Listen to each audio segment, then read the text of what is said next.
नमस्कार, मैं हूं आशुतोष और आप देख रहे हैं टेलीकास्ट न्यूज़। इस वक्त हमारे साथ एक खास शख्सियत मौजूद हैं जिन्होंने नेशनल लेवल पर एक सौंदर्य प्रतियोगिता जीतकर बिहार का मान बढ़ाया है। वो कौन है, हम आपको उनसे रूबरू कराते हैं। उससे पहले हम उनके संदर्भ में कुछ बातें आपको बता देना चाहते हैं। दरअसल वीजी मिसेस इंडिया एक बहुत ही प्रतिष्ठित ब्यूटी पेजेंट होता है जिसमें देश के अलग अलग राज्यों से महिलाएं भाग लेने जाती हैं। काफ़ी प्रतिष्ठित इस सौंदर्य प्रतियोगिता में हमारे साथ राजश्री सिंह बिहार से मौजूद हैं जिन्होंने इस प्रतियोगिता का खिताब जीतकर बिहार का नाम देश भर में रोशन किया है।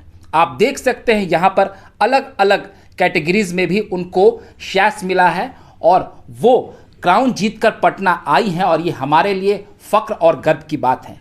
ये मीडिया की स्टूडेंट भी रह चुकी हैं, मास कॉम किया है और सोशियोलॉजी में इन्होंने मास्टर्स भी किया है। काफ़ी प्रखर वक्ता हैं। हम उनसे अब सीधे तौर पर बात करेंगे और उनके विचारों को जानेंगे और ये जो उनका जर्नी रहा है और उनके आगे की जो और ख्वाहिशें हैं और तमन्नाएं हैं वो क्या हैं, सीधे तौर पर हम बात करेंगे। राजश्री, आपका हमारे यूट्यूब मंच पर बहुत बहुत स्वागत है। Thank you so much Ashutosh. Rajshree, ये बताइए कि ऐसे तो बहुत सारी महिलाएं आज इस क्षेत्र में आगे बढ़ रही हैं, आप भी गई, तो आपके मन में ये पहले से तो विचार रहा होगा कि आप इस सौंदर्य प्रतियोगिता में जाएंगी, या कहाँ से आपके अंदर ख्याल आया और कैसे आप इसके बारे में आपको जानकारी मिली?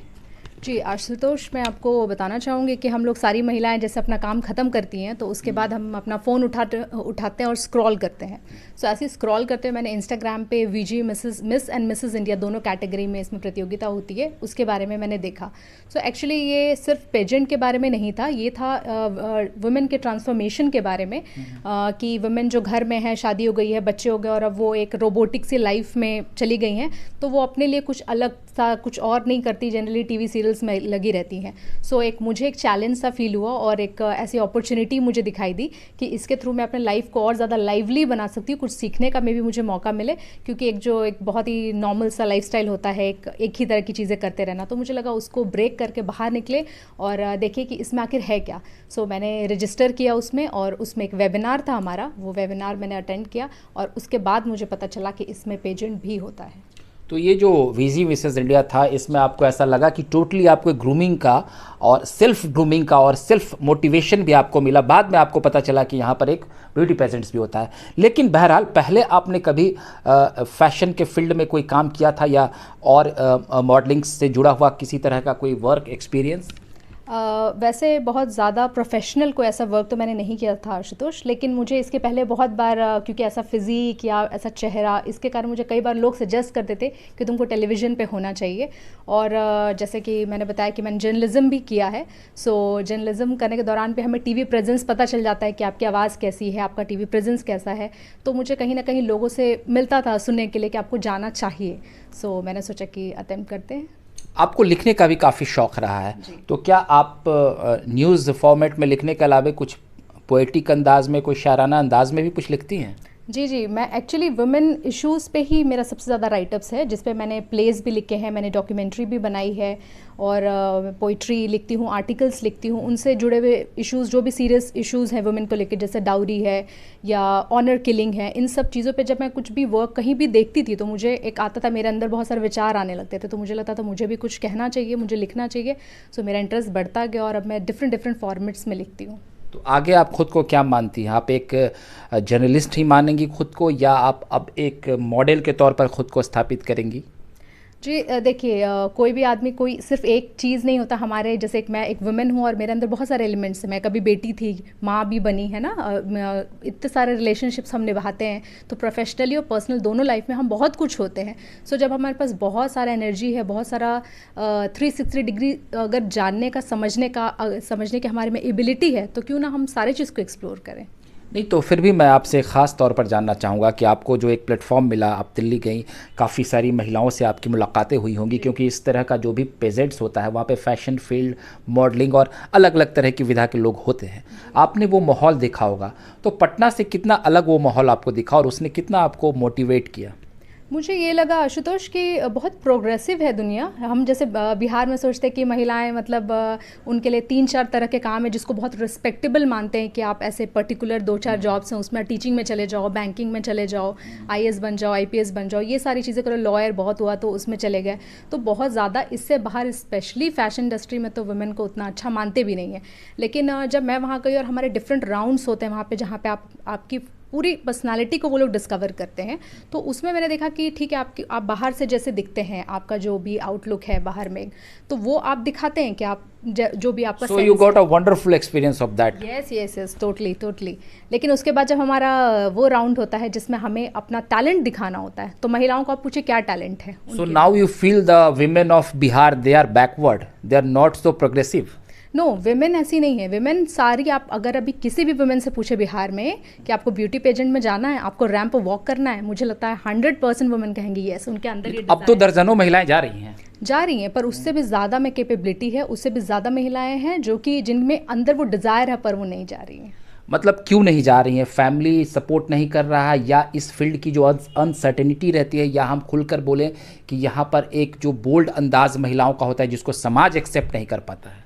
नहीं, ऐसा नहीं है। जैसे इसमें क्या है ना, जैसे मैं भी ऐसा सोचती थी कि पता नहीं ऐसी इंडस्ट्री कैसी होती है, मे भी बाहर बाद में जाके मुझे कोई अलग एक्सपीरियंस हो, लेकिन अभी तक मेरा जो एक्सपीरियंस है, मैं भी मैरिड हूँ, मेरी भी बच्ची है, और हम लोग पूरे फैमिली इसमें लग के हम लोग इसमें गए, और वहाँ पे मुझे कोई भी ऐसा एक्सपीरियंस नहीं हुआ जिससे मुझे लगे कि नहीं ये इंडस्ट्री ठीक नहीं है, मुझे नहीं आना चाहिए था, मेरा गलत डिसीजन था, ये नहीं लगा मुझे। यहाँ पर मैं थोड़ा बात को कंक्लूड करना चाहूँगा। आप शायद जिस पेजेंट में गई थी उसकी ऑर्गेनाइजर एक महिला है जी। हाँ, लेकिन अगर वही जो पुरुष ऑर्गेनाइजर रहते हैं तो क्या ऐसी अनसर्टेनिटी देखने को मिलती है?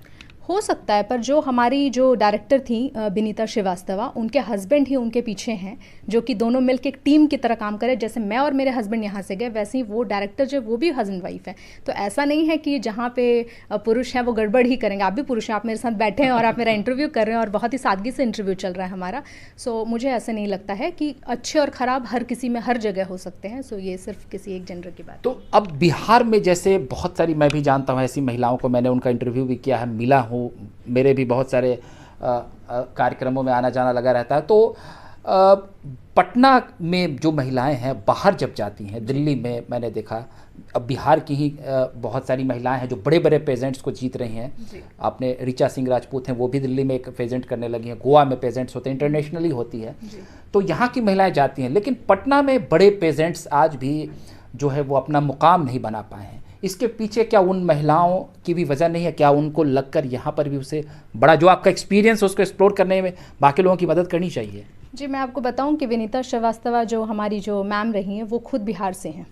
सो वो हैं जो वहाँ जाके इतना बड़ा पेजेंट कर रहे हैं। मुझे भी यही फील हुआ कि हमारे बिहार में ये क्यों नहीं हो रहा। हाँ। यहाँ की महिलाएं बाहर जा रही है, पर वहाँ से कुछ करके यहाँ वापस क्यों नहीं आ रही है। तो मैं तो यहाँ वापस आई, और मैं चाहती कि मैं कुछ ऐसा करूँ कि यहाँ की महिलाओं को यहाँ पे इतना अच्छा प्लेटफॉर्म मिले। तो आप कोई नेशनल लेवल का बड़ा, जिसको आप कह सकते हैं कि एक अच्छी क्वालिटी वाइज, जिसमें फिटनेस पे ध्यान दिया जाए, ड्रेसिंग्स पे ध्यान दिया जाए, ओवरऑल न्यूट्रिशंस पर ध्यान दिया जाए, और एक फिगर पर ध्यान, और जिस तरीके से कंप्लीट पैकेज जो होता है मॉडल्स का, उसको लेकर कुछ आप अवेयरनेस लाएंगी और लोगों को बताएंगी? जी, मैं तो ज़रूर अवेयरनेस लाऊंगी, क्योंकि मुझे वैसे लोग पूछते हैं, जब मैं अपनी बेटी को स्कूल छोड़ने के लिए, नॉर्मल सारी महिलाओं की तरह जब मैं इसको छोड़ने जाती हूँ, लेने के लिए जाती हूँ, तो वो पूछते हैं कि अच्छा ये तुम्हारी ही बेटी है? तो मैं बोलती हूँ हाँ मेरी बेटी है। तो बोलते कैसे मेंटेन करती हो? मैं बोली कैसे मेंटेन करते हैं, वैसे ही करते हैं। जब आप बच्चों के पीछे पीछे भागते हो आप मेंटेन हो जाते हो, पर आप जब अपने आप को लास्ट में रखते हो, प्रायोरिटी में नहीं रखते, तब ऐसा होता है कि बस आप फैलते फैलते फैलते फैल ही गए।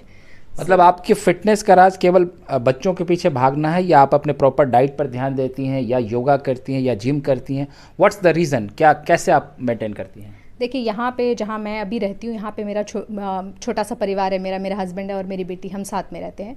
सो मैं यही करती हूँ कि जो चीज़ें मैं इन लोगों के लिए कर रही थी, वही चीज़ें सेम उसी टाइम पे मैं अपने लिए कर रही थी। बस इतना एक छोटा सा फ़र्क है, जो हम कहते हैं ना कि बाद में हम करेंगे। बच्चे को स्कूल भेज के मैं खाऊंगी, अपने हस्बैंड को भेजने के बाद मैं खाना खाऊंगी, बाद में मैं एक्सरसाइज करूँगी। मैं वही चीज़ें जब मैं अपनी बेटी के लिए लंच में कुछ चीज़ बनाती हूँ, वो मैं अपने लिए भी रख रही होती हूँ, मैं भी उस टाइम पर खा रही होती हूँ। मैं भी हस्बैंड को जब खाना देती हूँ तो मैं भी सोचती हूँ मैं गर्म खाना उसी टाइम पर खाऊँ।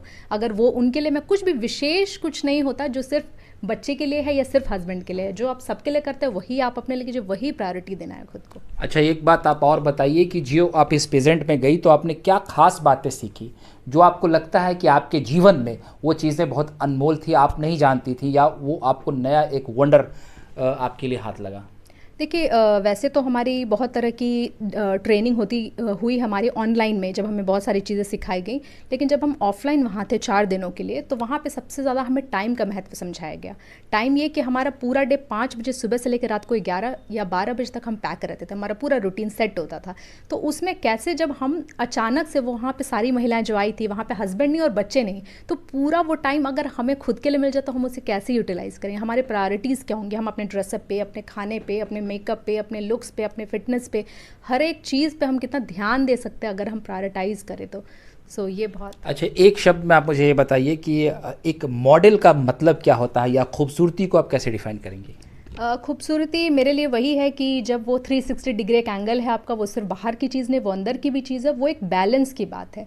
वो बैलेंस जो सिर्फ आप मेकअप करके नहीं दिखा सकते, वो बैलेंस जो आपके अंदर होता है और आप सब कुछ कर सकते हैं, इसका कॉन्फिडेंस होना और सच में वो करके प्रूफ करते जाना कि जो कुछ भी हम सिर्फ ड्रीम में कहीं लिख के कहीं ख्वाबों में रखो नहीं, वो रियलिटी है। हम अगर अपने आप को बिल्कुल टाइम के साथ रखें तो हम बहुत सारी चीज़ें कर सकते हैं। चलिए, अब एक बात आप मुझे बता दीजिए कि जिस तरीके से ब्यूटी पेजेंट्स होते हैं देश भर में और हो रहा है, कितना बड़ा प्लेटफॉर्म आप इसे मानती हैं और कितना ज़्यादा अपॉर्चुनिटीज़ इस फील्ड में आने के बाद या इस तरह के पेजेंट्स में पार्टिसिपेट करने के बाद महिलाओं के लिए होता है? क्या रास्ते खुलते हैं उनके लिए? रास्ते सबसे पहले ये होता है कि हम फोकस में आ जाते हैं। तो जब कोई भी व्यक्ति फोकस में होता है, जैसे हम अपने बच्चों को रखते हैं फोकस में, तो हमें कैसा लगता है सब कुछ उनका अप टू डेट होना चाहिए, किसी भी चीज़ में वो पीछे ना रहें। तो हम महिलाओं को मैं तो मानती हूँ, मेरा ये एक मैसेज भी है महिलाओं को कि एक ना एक बार लाइफ में उन्हें ब्यूटी पेजेंट में ज़रूर जाना चाहिए, क्योंकि वो एक ऐसा पैकेज है, एक ऐसा पैकेज है जिसमें आप जाते हो तो आपको पता चलता है कि आपका पोटेंशियल क्या है, आप किस तरीके से अपने आप को अप टू डेट रख सकते हैं। आप जो हर टाइम आपको ऐसा होता है कि कैजुअली ले लेते खुद को कि मैं तो बस कैसे भी चली जाती हूँ, मेरे बाल ठीक नहीं है तो भी मैं निकल जाती हूँ, बच्चे को मुझे बस पहुँचाना है, मुझे पहुँचा देना है। ऐसा नहीं है, आप कहीं जाइए, आप किसी से बात कीजिए, आपके मैनर्स, आपके एटिकेट्स, आपका डाइट, आपका फिटनेस कितना मायने रखता है। और जब आप उस तरीके से उन चीज़ों पर थोड़ा सा फोकस करते हैं तो आपकी ओवरऑल पर्सनैलिटी इतनी निखरती कि वो हर कोई पूछता है आपसे कि क्या बात है आजकल, क्या बात है, कुछ तो चेंज हो गया। हस्बैंड भी पूछते हैं क्या बात है आजकल तुम्हारा कॉन्फिडेंस अलग ही लेवल पे है। बच्चों को बहुत अच्छा फील होता है कि मेरी मम्मा जब कॉलेज आती है, स्कूल आती हैं, कहीं भी आती है तो सब पूछते हैं ओह ये तुम्हारी मम्मा है। वो भी बहुत प्राउड फील करते हैं आपको इस तरह से देख के। मतलब राजश्री बता रही थी कि खूबसूरती आपकी पर्सनालिटी का एक बहुत बड़ा गहना होता है, बहुत बड़ा सोना होता है। वो आपको हमेशा निखारता है और आपको हमेशा मोटिवेट करता है कि आप सोसाइटी में बहुत अच्छा करें। बहरहाल, राजश्री से हम अपनी बातचीत का सिलसिला यहीं पर जारी रखेंगे, लेकिन हम इस एपिसोड को यहीं पर विराम लगाते हैं इस एपिसोड पर, और हम फिर आगे उनसे और भी कुछ बात करेंगे। तब तक के लिए आप हमारे यूट्यूब मंच पर बने रहिए, और आपने अगर हमारे चैनल को सब्सक्राइब नहीं किया और हमारे पेज को फॉलो नहीं किया तो उसे फॉलो कर दें। बहुत बहुत धन्यवाद।